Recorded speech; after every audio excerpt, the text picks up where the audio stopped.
ਮੇਰੇ ਤੋਂ ਆਸ ਨਾ ਕਰਿਓ, ਮੈਂ ਖੇਤਾਂ ਦਾ ਪੁੱਤ ਹੋ ਕੇ ਤੁਹਾਡੇ ਚਗਲੇ ਹੋਏ ਸਵਾਦਾਂ ਦੀ ਗੱਲ ਕਰਾਂਗਾ।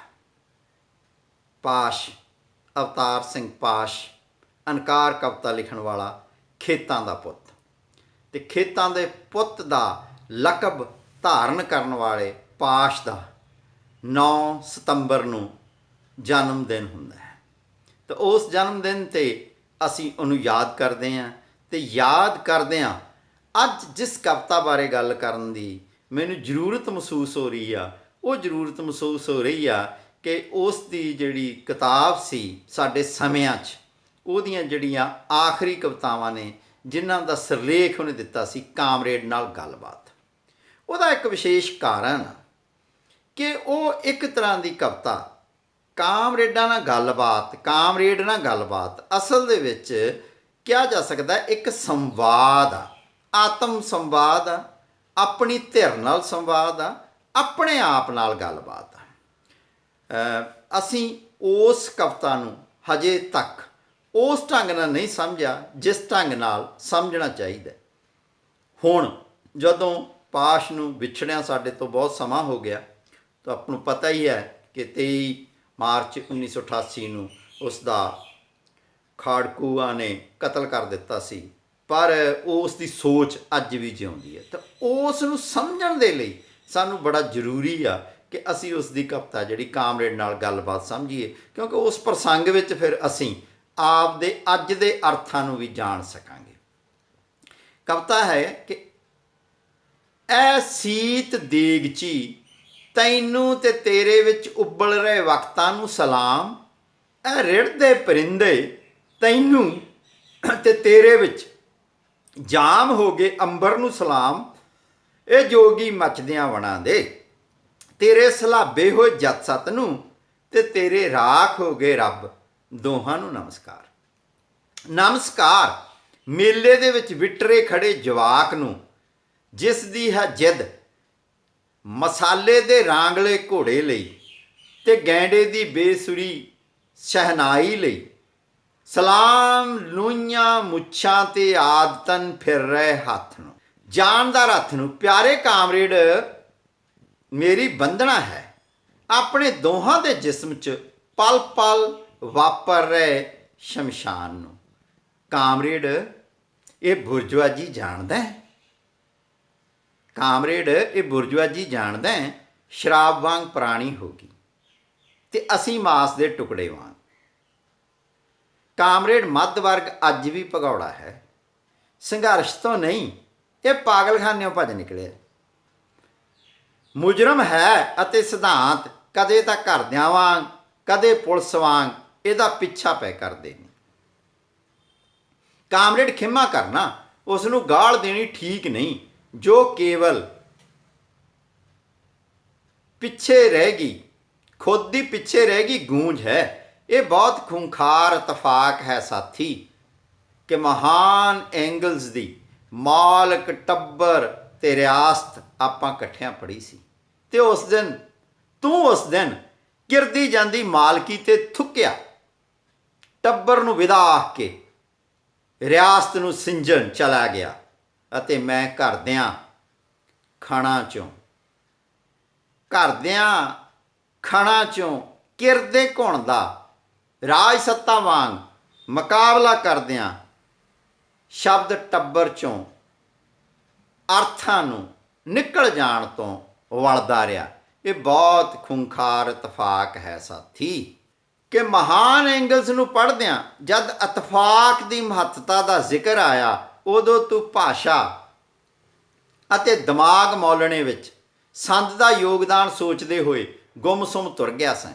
ਕਮਰਿਓਂ ਬਾਹਰ ਜਿੱਥੇ ਰਾਤ ਤੇ ਸਵੇਰ ਧਰਤ ਦੇ ਉਲਟ ਸਿਰਿਆਂ ਤੇ ਖਲੋ ਕੇ ਲੜ ਰਹੇ ਸਨ ਕੱਚੀ ਉਮਰ ਦੇ ਆਸ਼ਕਾਂ ਵਾਂਗ ਇੱਕ ਹੋਣ ਦੇ ਲੋਭ ਵਿੱਚ।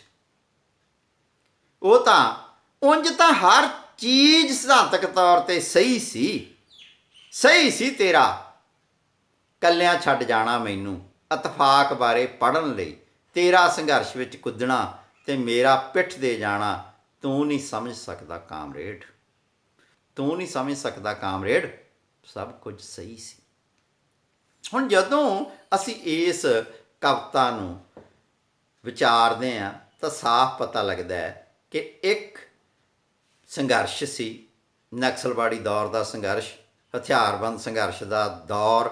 ਉਹਦੇ ਵਿੱਚ ਇੱਕ ਜਿਹੜੀ ਧਿਰ ਆ, ਇੱਕ ਜਿਹੜਾ ਵਰਗ ਆ, ਇੱਕ ਜਿਹੜਾ ਵਿਅਕਤੀ ਆ, ਉਹ ਸੰਘਰਸ਼ ਦੇ ਵਿੱਚ ਲਗਾਤਾਰ ਸੰਘਰਸ਼ਸ਼ੀਲ ਰਹਿੰਦਾ ਹੈ।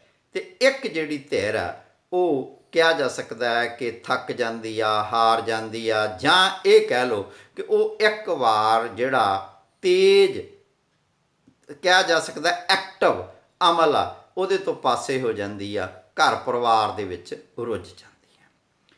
ਤਾਂ ਨਿਸ਼ਚੈ ਹੀ ਜਿਹੜਾ ਇਨਕਲਾਬੀ ਆ, ਜਿਹੜਾ ਕਾਮਰੇਡ ਆ, ਉਹ ਮਿਹਣੇ ਮਾਰਦਾ ਉਸ ਸਾਥੀ ਨੂੰ। ਕਿਤੇ ਕਿਤੇ ਲੱਗਦਾ ਹੈ ਕਿ ਉਹ ਸਾਥੀ ਆ ਜਿਹੜਾ ਕਿਤੇ ਉਹ ਪਾਸ਼ ਆ, ਅਤੇ ਦੂਜਾ ਸਾਥੀ ਕਿਤੇ ਕਿਤੇ ਇਉਂ ਲੱਗਦਾ ਹੈ, ਅੱਗੇ ਵੀ ਗੱਲਾਂ ਬਾਤਾਂ ਆਉਣਗੀਆਂ, ਕਿ ਉਹ ਉਹਦਾ ਸਾਥੀ ਆ, ਉਹਦਾ ਗੁਰੂ ਆ, ਉਹਦਾ ਪ੍ਰੋਫੈਸਰ ਆ, ਜਾਂ ਐਂ ਕਹਿ ਲਓ ਕਿ ਉਹਦਾ ਸੰਘਰਸ਼ ਦਾ ਸਾਥੀ ਆ। ਕਿਤੇ ਕਿਤੇ ਉਹ ਇਸ ਤਰ੍ਹਾਂ ਜਾਪਦਾ ਹੈ ਕਿ ਜਿਵੇਂ ਉਹ ਪਾਸ਼ ਦਾ ਅਤੇ ਹਰਭਜਨ ਕਾਲਾ ਸੰਘਿਆ ਦਾ, ਪ੍ਰੋਫੈਸਰ ਹਰਭਜਨ ਕਾਲਾ ਸੰਘਿਆ ਦਾ ਆਪਸੀ ਸੰਵਾਦ ਹੋਵੇ। ਕਿਤੇ ਕਿਤੇ ਕੁਛ ਇਸ ਕਿਸਮ ਦੇ ਇਸ਼ਾਰੇ ਮਿਲਦੇ ਨੇ।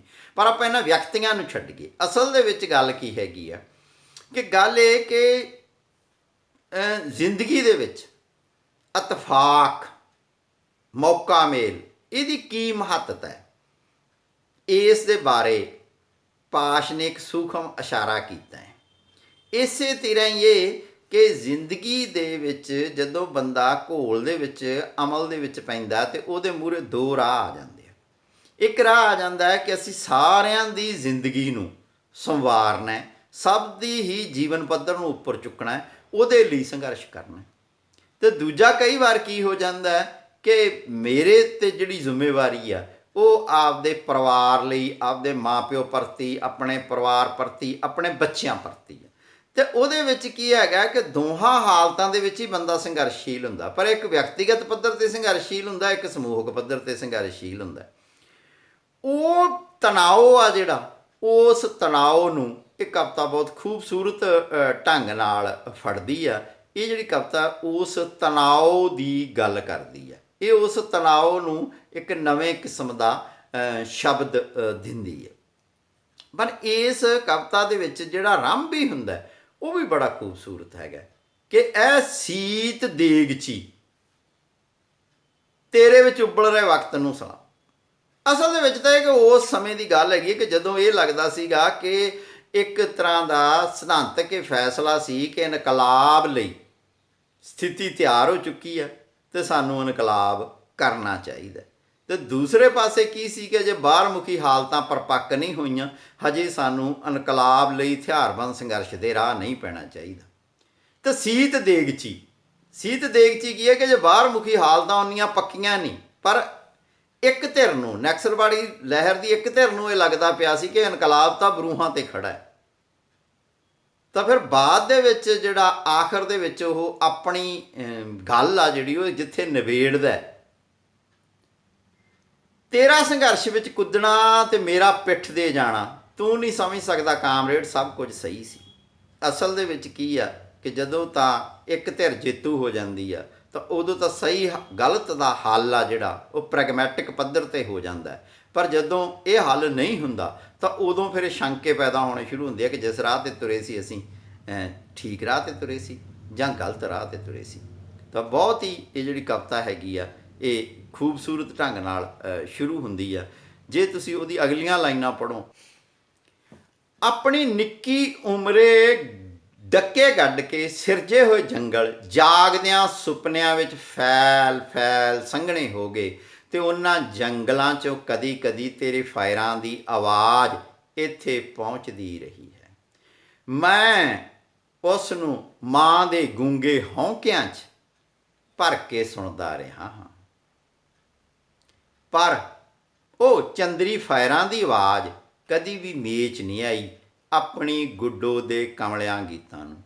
ਕਾਮਰੇਡ, ਇਹ ਗੁੱਡੋ ਬੜੀ ਕ੍ਰਾਂਤੀ ਵਿਰੋਧੀ ਨਿਕਲੀ, ਨਿਰੀ ਵਰਗ ਦੁਸ਼ਮਣ। ਇਹ ਮੇਰੀਆਂ ਇਲਮਦਾਰ ਕਿਤਾਬਾਂ ਹੇਠ ਗੀਟੇ ਲਗਾ ਦਿੰਦੀ ਆ, ਲੱਖ ਸਮਝਾਉਣ 'ਤੇ ਵੀ ਸਮਾਜ ਦੇ ਭਵਿੱਖ ਤੋਂ ਇਹ ਬਾਲ ਖੇਡਣ ਵਿੱਚ ਬਹੁਤਾ ਫਿਕਰ ਰੱਖਦੀ ਹੈ। ਉਹਦਾ ਲੈਨਨ ਨੂੰ ਗੰਜਾ ਫੜਨ ਵਾਲਾ ਕਹਿਣਾ ਤੇ ਮਾਓ ਦਾ ਸ਼ਰਮੇ ਥਾਣੇਦਾਰ ਜਿਹੇ ਲਾਹਣਤੀ ਨਾਲ ਭਰਮ ਖਾਣਾ, ਭਲਾ ਤੂੰ ਆਪ ਸੋਚ ਕਿੰਨਾ ਅਸਹਿ ਹੈ। ਤੇਰੇ ਮਗਰੋਂ ਮੈਂ ਗਿਆ ਤਾਂ ਕਿਤੇ ਨਹੀਂ, ਤੂੰ ਆਪਣੇ ਦੂਰਦੇਸ਼ੀ ਨਾਲ ਜਿਸ ਨੂੰ ਬੇਸਹਾਰਾ ਛੱਡ ਕੇ ਸੈਂ ਟੁੱਟਦੇ ਸਾਹਾਂ 'ਚ, ਮੈਂ ਉਸ ਬਦਨਸੀਬ ਘਰ ਦੇ ਆ ਘਰ ਹੋਣ ਦੇ ਸਫ਼ਰ ਵਿੱਚ ਸ਼ਾਮਲ ਰਿਹਾ ਹਾਂ। ਤੇਰੇ ਮਗਰੋਂ ਮੈਂ ਕਾਮਰੇਡ ਘਰਾਂ ਦੇ ਟੁੱਟਣ ਨੂੰ ਘਰਾਂ ਦਾ ਫੈਲਣਾ ਸਮਝਣ ਦੀ ਮਸ਼ਕ ਕਰਦਾ ਰਿਹਾ। ਮੀਂਹਾਂ ਵਾਂਗ ਵਰਸਿਆ ਹਾਂ ਸੁੰਗੜਦੀਆਂ ਜਾ ਰਹੀਆਂ ਛੱਤਾਂ ਦੇ ਉੱਤੇ। ਮੈਂ ਜੀਵਨ ਵਿੱਚ ਦੌੜਦਾ ਫਿਰਿਆ ਹਾਂ ਉਸ ਜਣੇ ਦੇ ਤਰਸੀਵੇਂ ਨਾਲ ਜਿਸ ਨੂੰ ਪਤਾ ਹੋਵੇ ਕਿ ਮੈਂ ਅਗਲੇ ਪਲ ਹੀ ਅੰਨਾ ਹੋ ਜਾਣਾ ਹੈ। ਕਾਮਰੇਡ, ਇਉਂ ਦੌੜਦੇ ਸ਼ਖਸ ਨੂੰ ਦੌੜਾਕ ਜਾਂ ਭਗੌੜਾ ਆਖਣ ਵਿੱਚ ਜਰਾ ਸੁਵਿਧਾ ਤਾਂ ਹੈ। ਆਉਣਾ ਜਾਂ ਜਾਣਾ ਹਰੇਕ ਦੌੜਦਾ, ਪਰ ਆਉਣਾ ਜਾਂ ਜਾਣਾ ਹਰੇਕ ਦੌੜਦਾ, ਪਰ ਮੈਨੀਫੈਸਟੋ ਉੱਕਾ ਨਹੀਂ ਹੁੰਦਾ। ਹੁਣ ਇਹ ਜਿਹੜੀ ਕਵਿਤਾ ਹੈ ਇਹ ਕੀ ਦਰਸਾਉਂਦੀ ਹੈਗੀ ਆ? ਬੁਨਿਆਦੀ ਤੌਰ 'ਤੇ ਦੋ ਗੱਲਾਂ ਬਹੁਤ ਧਿਆਨ ਮੰਗਦੀਆਂ ਕਿ ਗੁੱਡੋ ਇੱਥੇ ਐਂ ਜਾਪਦਾ ਹੈ ਕਿ ਜਿਵੇਂ ਕਾਵਿ ਨਾਇਕ ਦੀ ਜਾਂ ਕਵੀ ਦੀ ਭੈਣ। ਅਸਲ ਦੇ ਵਿੱਚ ਗੁੱਡੋ ਆਮ ਜਨਤਾ ਹੈ, ਅਤੇ ਗੁੱਡੋ ਆਮ ਜਨਤਾ ਕੀ ਹੈ ਕਿ ਉਹ ਲੱਖ ਸਮਝਾਉਣ ਦੇ ਬਾਵਜੂਦ ਵੀ ਉਸ ਨੂੰ ਇਹ ਸਾਰਾ ਕੁਝ ਸਮਝ ਨਹੀਂ ਆਉਂਦਾ, ਅਤੇ ਉਹ ਜ਼ਿੰਦਗੀ ਜੀਣ ਦੇ ਵਿੱਚ ਵੱਧ ਰੁਚੀ ਰੱਖਦੀ ਹੈ। ਚਾਹੇ ਖੇਡ ਆ, ਬਾਲ ਖੇਡ ਆ, ਅਸਲ ਜੀਵਨ ਦੀ ਖੇਡ ਹੈ, ਜੀਵਨ ਦੀ ਖੇਡ ਵਿੱਚ ਵੱਧ ਰੁਚੀ ਰੱਖਦੀ ਹੈ। ਉਹਦੀ ਜਿਹੜੀ ਚੇਤਨਾ ਦਾ ਪੱਧਰ ਉਸ ਪੱਧਰ 'ਤੇ ਨਹੀਂ ਜਿਸ ਪੱਧਰ 'ਤੇ ਕਾਮਰੇਡ ਅਤੇ ਉਹਦਾ ਕਾਮਰੇਡ ਦਾ ਸਾਥੀ ਵਿਚਰ ਰਹੇ ਨੇ। ਇਹਦੇ ਵਿੱਚ ਇੱਕ ਹੋਰ ਬੜੀ ਮਹੱਤਵਪੂਰਨ ਗੱਲ ਆਉਂਦੀ ਆ ਕਿ ਜਿਹੜੇ ਅਸੀਂ ਨਾਇਕ ਮੰਨੇ, ਨਾਇਕ ਕੌਣ ਮੰਨੇ? ਨਾਇਕ ਮੰਨਿਆ ਅਸੀਂ ਲੈਨਨ, ਨਾਇਕ ਮੰਨਿਆ ਅਸੀਂ ਮਾਓ। ਪਰ ਲੈਨਨ ਜਾਂ ਮਾਓ ਆ ਜਿਹੜੇ ਸਾਡੇ ਸੱਭਿਆਚਾਰ ਦੀ ਚੀਜ਼ ਨੇ, ਤਾਂ ਅਸੀਂ ਉਹਨਾਂ ਨੂੰ ਪਛਾਣਦੇ ਨਹੀਂ। ਇੱਥੋਂ ਤੱਕ ਕਿ ਉਹਨਾਂ ਦੀਆਂ ਫੋਟੋਆਂ ਜੇ ਘਰੇ ਲਾ ਲਈਆਂ, ਜਿਸ ਤਰ੍ਹਾਂ ਇੱਥੇ ਲੱਗਦਾ ਹੈ ਕਿ ਕਵਿਤਾ ਦੇ ਵਿੱਚ ਫੋਟੋਆਂ ਲਾਈਆਂ, ਤਾਂ ਗੁੱਡੋ ਉਹਨਾਂ ਨੂੰ ਕੀ ਸਮਝੀ ਜਾਂਦੀ ਹੈ ਕਿ ਮੇਰਾ ਵੀਰਾ ਜਾਂ ਵੀਰੇ ਦਾ ਜਿਹੜਾ ਦੋਸਤ ਸਾਥੀ ਆ, ਉਹਦਾ ਜਿਹੜਾ ਦੁਸ਼ਮਣ ਆ ਉਹ ਕੋਈ ਸ਼ਰਮਾ ਥਾਣੇਦਾਰ ਆ। ਸ਼ਰਮਾ ਥਾਣੇਦਾਰ ਨੂੰ ਤਾਂ ਉਹ ਜਾਣਦੇ ਆ ਕਿ ਵੀ ਕੋਈ ਸ਼ਰਮਾ ਥਾਣੇਦਾਰ ਆ ਜਿਹੜਾ ਮੇਰੇ ਵੀਰਾਂ ਦੇ ਮਗਰ ਪਿਆ ਹੋਇਆ। ਅਸਲ 'ਤੇ ਪੁਲਿਸ ਆ ਜਿਹੜੀ ਮਗਰ ਪਈ ਹੋਈ ਹੈ। ਪਰ ਉਹ ਜਿਹੜੀ ਪੁਲਿਸ ਆ ਉਹਦੇ ਨਾਲ ਜਿਹੜਾ ਮੇਲ ਖਾ ਜਾਣਾ, ਉਹਨੂੰ ਭਰਮ ਪੈ ਜਾਣਾ, ਇੱਥੋਂ ਪਤਾ ਕੀ ਲੱਗਦਾ ਹੈ ਕਿ ਸਾਨੂੰ ਨਾਇਕ ਆ ਜਿਹੜੇ ਉਹ ਆਪਣੀ ਪਰੰਪਰਾ ਦੇ ਵਿੱਚੋਂ ਚੁਣਨੇ ਚਾਹੀਦੇ ਆ। ਜੇ ਅਸੀਂ ਆਪਣੀ ਪਰੰਪਰਾ ਦੇ ਵਿੱਚੋਂ ਨਾਇਕ ਨਹੀਂ ਚੁਣਾਂਗੇ ਤਾਂ ਫਿਰ ਉਹਦਾ ਕੀ ਹੈਗਾ ਕਿ ਗੁੱਡੋ ਜਨਤਾ ਹੈ ਜਿਹੜੀ ਉਹਨਾਂ ਨਾਲ ਇੱਕ ਰੂਪ ਨਹੀਂ ਕਰ ਸਕੂਗੀ। ਇਹ ਤੋਂ ਅਗਲੀ ਵੀ ਮਹੱਤਵਪੂਰਨ ਗੱਲ ਆ ਕਿ ਬਹੁਤ ਵਾਰੀ ਅਸੀਂ ਜਦੋਂ ਸੰਘਰਸ਼ ਵਿੱਚ ਹੁੰਦੇ ਹਾਂ ਤਾਂ ਅਸੀਂ ਜਜ਼ਬਿਆਂ ਤੋਂ ਬੜਾ ਦੂਰ ਹੋ ਜਾਂਦੇ ਹਾਂ, ਅਤੇ ਜਜ਼ਬੇ ਆ ਜਿਹੜੇ ਉਹ ਕਿਸੇ ਮੂਵਮੈਂਟ ਦੀ, ਕਿਸੇ ਲਹਿਰ ਦਾ, ਕਿਸੇ ਵਿਚਾਰਧਾਰਾ ਦਾ ਆਧਾਰ ਹੋਣਾ ਚਾਹੀਦਾ। ਉਹ ਘਰ ਜਦੋਂ ਟੁੱਟਦਾ ਹੈਗਾ ਤਾਂ ਨਿਸ਼ਚੇ ਹੀ ਇਹਦੇ ਨਾਲ ਇੱਕ ਮਨ 'ਚ ਟੀਸ ਪੈਦਾ ਹੁੰਦੀ ਆ, ਇੱਕ ਦੁੱਖ ਪੈਦਾ ਹੁੰਦਾ। ਪਰ ਕਾਮਰੇਡ ਕੀ ਸਿਖਾਉਂਦੇ ਆ ਕਿ ਨਾ, ਇਹ ਕੀ ਗੱਲ ਹੈਗੀ ਆ, ਘਰ ਤਾਂ ਬਹੁਤ ਛੋਟੀ ਚੀਜ਼ ਆ, ਅਸੀਂ ਤਾਂ ਸਾਰੇ ਸਮਾਜ ਲਈ ਵਿਚਰਨਾ। ਪਰ ਉੱਥੇ ਫਿਰ ਕੀ ਹੈਗਾ ਕਿ ਉਹ ਫਿਰ ਆਖਰ ਕਹਿੰਦਾ ਕਿ ਅਸੀਂ ਦੌੜੀ ਤਾਂ ਜਾਂਦੇ ਹਾਂ, ਪਰ ਕਿੱਧਰ ਨੂੰ ਦੌੜੀ ਜਾਂਦੇ ਸਾਨੂੰ ਇਹ ਨਹੀਂ ਪਤਾ। ਆਪਣੇ ਆਪ ਦੇ ਵਿੱਚ ਇਹ ਜਿਹੜਾ ਭਾਗ ਆ ਉਹ ਸਾਨੂੰ ਆਪਣੀਆਂ ਜੜ੍ਹਾਂ ਵੱਲ ਜੁੜਨ ਦੀ ਗੱਲ ਕਰਦਾ ਅਤੇ ਜਜ਼ਬੇ ਨੂੰ ਮਹੱਤਤਾ ਦੇਣ ਦੀ ਗੱਲ ਕਰਦਾ ਕਿ ਨਿਰੋਲ ਅਸੀਂ ਵਿਚਾਰਧਾਰਕ ਪੱਖ ਹੀ ਨਾ ਸੋਚੀ ਜਾਈਏ, ਸਾਨੂੰ ਕਿਤੇ ਜ਼ਰੂਰ ਜਿਹੜਾ ਹੈਗਾ ਆਪਣੇ ਨੇੜੇ ਬਾਰੇ ਵੀ ਸੋਚਣਾ ਚਾਹੀਦਾ ਹੈ। ਕਾਮਰੇਡ, ਤੇਰੇ ਲਈ ਸਟੇਟ ਇੱਕ ਖੁਰਲੀ ਹੈ 5 ਰੋਮਨ ਇੱਟਾਂ ਦੀ, ਜਿੱਥੇ ਤੈਨੂੰ 4 ਸਿੰਘਾ ਸਾਹਣ ਪਲਦਾ ਦਿਸ ਰਿਹਾ। ਮੇਰੇ ਵੱਲ ਵੇਖ ਸਿਧਾਂਤਾਂ ਦੀ ਵਾਰਾ ਦਸਤਾਵੇਜ਼ ਨੂੰ। ਮੇਰੇ ਲਈ ਹੁਣ ਅਦਾਲਤ ਸ਼ਬਦ ਜਾਂ ਪਰਿਭਾਸ਼ਾ ਨਹੀਂ ਰਹੀ, ਬਾਂਸ ਦੇ ਸੂਏ ਵਾਂਗ ਮੇਰੇ ਵਿੱਚ ਦੀ ਉੱਗ ਆਉਂਦਾ ਹੈ ਹਰ ਪੇਸ਼ੀ ਦਾ ਦਿਨ। ਸ਼ਾਇਦ ਮੈਂ ਆਪਣੇ ਇਨਸਾਨ ਹੋਣ ਦਾ ਅਜੇ ਵੀ ਵਿਸ਼ਵਾਸੀ ਹੁੰਦਾ, ਜੇ ਕਿਤੇ ਬਾਹਰਲੇ ਪਲਾੜ ਦੇ ਸੰਦੇਸ਼ ਜਿਹੀ ਅਜੀਬ ਇੱਕ ਆਵਾਜ਼ ਵਿਚਲੇ ਹਨੇਰੇ ਦੀ ਮੈਂ ਸਾਂ ਨਾ ਸੁਣੀ ਹੁੰਦੀ। ਪਾਸ਼ ਬਨਾਮ ਸਟੇਟ। ਕਾਮਰੇਡ, ਕੀ ਸੱਚ ਮੰਨ ਸਕਦਾ ਕਿ ਉਸ ਆਵਾਜ਼ ਸੁਣਨ ਤੋਂ ਬਾਅਦ ਨਾ ਕੋਈ ਪਾਸ਼ ਰਹਿ ਸਕਦਾ ਹੈ, ਨਾ ਸਟੇਟ। ਕਾਸ਼ ਮੈਂ ਮਾਣੀ ਨਾ ਹੁੰਦੀ ਸਿਰੇ ਦੀ ਖੌਫਨਾਕ ਨਿਰਲੇਪਤਾ ਜੋ ਫਾਈਲਾਂ ਚੁਣਦੇ ਨਾਇਬ ਕੋਰਟ ਦੇ ਮੂੰਹ ਤੋਂ ਟਪਕਦੀ ਸੀ। ਕਾਸ਼ ਮੈਨੂੰ ਉਸ ਤਰ੍ਹਾਂ ਦੀ ਨੀਂਦ ਦਾ ਅਹਿਸਾਸ ਨਾ ਹੁੰਦਾ ਜਿਸ ਵਿੱਚ ਲੰਚ ਤੋਂ ਪਹਿਲਾਂ ਤੇ ਮਗਰੋਂ ਜੱਜ ਤਰਦੇ ਨੇ। ਜਿਨ੍ਹਾਂ ਨੇ ਦੇਖਿਆ ਹੋਵੇ ਦੁਆਬੇ ਵਿੱਚ ਫਸਾਦਾਂ ਬਾਅਦ ਬਚਿਆ ਤਲਵਨ ਨਾਂ ਦਾ ਪਿੰਡ, ਉਹ ਮੇਰਾ ਦਿਲ ਸਮਝ ਸਕਦੇ ਨੇ, ਜਿੱਥੇ ਮੈਂ ਕਦੀ ਇੱਕ ਚੰਡੀਗੜ੍ਹ ਸਾਰਨਾ ਚਾਹਿਆ ਸੀ। ਪਿਆਰੇ ਕਾਮਰੇਡ, ਹੁਣ ਬੇਅਰਥ ਹਨ ਮੇਰੇ ਲਈ ਤੇਰੀਆਂ ਖੁਫੀਆ ਰਾਤਾਂ ਦੇ ਸਕੂਲ। ਮੈਂ ਧਰਤੀ ਦੀ ਤਪਦੀ ਲੋਹ ਹੇਠ ਤੱਕਿਆ ਹੈ ਬਲਦਾ ਇੱਕ ਟੱਕ ਮੈਕਿਆਵਲੀ ਦਾ ਸਿਵਾ। ਮੈਂ ਸਟੇਟ ਨੂੰ ਤੱਕਿਆ ਹੈ ਲੋਕਾਂ ਆਸਰੇ ਲੜਦਿਆਂ, ਕਦੇ ਲੋਕਾਂ ਨਾਲ ਕਦੇ ਲੋਕਾਂ ਲਈ। ਮੈਂ ਵੇਖੇ ਨੇ ਅਰਸਤੂ ਤੇ ਸਟਾਲਨ ਸਦੀਆਂ ਲੰਮੇ ਯੁੱਧ ਲੜਦੇ, ਕੇਵਲ ਇਹ ਪ੍ਰਭਾਸ਼ਿਤ ਕਰਨ ਲਈ ਕਿ ਆਦਮੀ ਕਿਸ ਕਿਸਮ ਦਾ ਪਸ਼ੂ ਹੈ। ਪਸ਼ੂ ਨੂੰ ਭੁੱਲ ਕੇ ਜੇ ਕਾਮਰੇਡ ਬੜੀਆਂ ਗੱਲਾਂ ਨੂੰ ਆਪ ਅਸਮਾਨ ਨਹੀਂ ਜਾਣਦਾ, ਜਿਨ੍ਹਾਂ ਤੋਂ ਵਾਕਫ ਹੈ ਸਿਰਫ ਆਦਮੀ ਦਾ ਲਹੂ। ਆਦਮੀ ਦੇ ਲਹੂ ਵਿੱਚ ਬੰਦੂਕ ਦਾ ਪਰਛਾਵਾਂ ਡੁੱਬ ਜਾਂਦਾ ਹੈ। ਸੰਝ ਦੇ ਘੁਸਮੁਸੇ 'ਚ ਜੀਕਣੂ ਹੰਬੇ ਜੱਟ ਦੇ ਸ਼ਰਾਬੀ ਗਾਉਣ ਡੁੱਬ ਜਾਂਦੇ ਹਨ। ਇਹ ਜੇ ਬਹਿਸ ਖਾਤਰ ਬਹਿਸ ਦੇ ਪਏ ਨੇ ਐਵੇਂ, ਧਰਤੀਆਂ ਤਾਰੇ ਸਮੁੰਦਰ ਊਰਜਾ ਲਹਿਰਾਂ ਚੰਨ ਤੇ ਇਹ ਮੁਫਤ ਦੇ ਰੌਲੇ 'ਚ ਘਿਰਿਆ ਆਦਮੀ ਦਾ ਸੂਰਮਾ ਲਹੂ ਸਿਰੇ ਦਾ ਸਹਿਨਸ਼ੀਲ ਸਰੋਤਾ ਹੈ। ਕਾਮਰੇਡ, ਸਟਾਲਨ ਤੇਰਾ ਬਹੁਤ ਬੜਬੋਲਾ ਸੀ, ਨਹੀਂ ਸੀ ਜਾਣਦਾ ਕਿ ਆਦਮੀ ਦੇ ਲਹੂ ਵਿੱਚ ਸਹੀ ਇਤਿਹਾਸ ਦਾ ਸਹੀ ਬਦਲ ਵੀ ਹੁੰਦਾ ਹੈ। ਜਿਸ ਨੂੰ ਉਹ ਸਹੀ ਇਤਿਹਾਸ ਕਹਿੰਦਾ ਸੀ ਸਿਰਫ ਇਤਫਾਕ ਦੇ ਘੁੰਮਦੇ ਪੱਖੇ ਦਾ ਮੂਹਰੇ ਆ ਗਿਆ ਖੰਭਾਂ 'ਚੋਂ ਇੱਕ ਖੰਭ ਸੀ। ਕਿਸੇ ਵੀ ਅੱਜ ਦੀ ਗਿੱਚੀ ਤੇ ਹੱਥ ਧਰ ਕੇ ਵਕਤ ਨੂੰ ਫੜਨ ਦਾ ਐਲਾਨ ਕਰਨਾ ਤੈਨੂੰ ਕਿੰਜ ਲੱਗਦਾ ਕਾਮਰੇਡ? ਤੇ ਸ਼ਬਦ ਸਟੇਟ ਵਿੱਚੋਂ ਦੋਹਾਂ 'ਚੋਂ ਤੈਨੂੰ ਕਿਹੜੀ ਟੀ ਪਸੰਦ ਹੈ ਕਾਮਰੇਡ? ਅਫਲਾਤੂਨ ਦਾ ਗਣਰਾਜ ਜਾਂ ਅਰਸਤੂ ਦਾ ਰਾਜ ਧਰਮ ਤੇ ਟਰਾਟਸਕੀ ਦੀ ਪੁੜਪੜੀ ਵਿੱਚ ਖੁੱਭੀ ਕਮਟ੍ਰੇਨ ਦੀ ਕੁਹਾੜੀ? ਕਾਮਰੇਡ, ਤੈਨੂੰ ਤਿੰਨਾਂ 'ਚ ਕੋਈ ਸਕੀਰੀ ਦਿਸਦੀ ਆ? ਮਨੁੱਖ ਦਾ ਗਰਮ ਲਹੂ ਠੰਡੇ ਫਰਸ਼ 'ਤੇ ਫੈਲਣ ਨਾਲ ਤੇ ਨਸਲ ਵਿੱਚ ਸੁਧਾਰ ਦਾ ਬਹਾਨਾ ਤੈਨੂੰ ਕਿਸ ਤਰ੍ਹਾਂ ਲੱਗਦਾ ਕਾਮਰੇਡ? ਚਾਰ ਸਿੰਗੇ ਸਾਹ ਨੇ ਤਾਂ ਸਦਾ ਹਰਿਆਵਲ ਚੱਟੀ ਹੈ ਮਨੁੱਖ ਦੀ ਆਤਮਾ 'ਚੋਂ। ਮਨੁੱਖ ਦੀ ਆਤਮਾ ਨੂੰ ਸਾਰੇ ਯੁਗਾਂ 'ਚ ਇਸ ਦੇ ਪ੍ਰੇਤ ਦੀ ਆਉਂਦੀ ਰਹੀ ਹੈ ਪਾਉਣ। ਮੈਂ ਇਸ ਪ੍ਰੇਤ ਰੂਹ ਦਾ ਸ਼ਿਲਾ ਕੱਟਦੇ ਕਈ ਤਪੀ ਵੇਖਿਆ ਨੇ, ਜਿਨ੍ਹਾਂ ਨੂੰ ਹੌਲੀ ਹੌਲੀ ਤਪ ਕਰਨ ਦਾ ਭੋਸੀ ਹੋ ਜਾਂਦਾ ਤੇ ਵਸ ਕਰਨ ਦੀ ਮਨਸ਼ਾ ਵਿਸਰ ਜਾਂਦੀ ਹੈ ਪਿਛਲੇ ਜਨਮ ਵਾਂਗ। ਮੈਂ ਨਹੀਂ ਸਮਝਦਾ ਸਾਥੀ, ਹੁਣ ਕਦੀ ਧਾਰੇਗਾ ਅਗਲਾ ਜਨਮ ਵੀ। ਇਹ ਪ੍ਰੇਤ ਹੋਣ ਦੀ ਆਦੀ ਹੋ ਗਈ ਆਤਮਾ।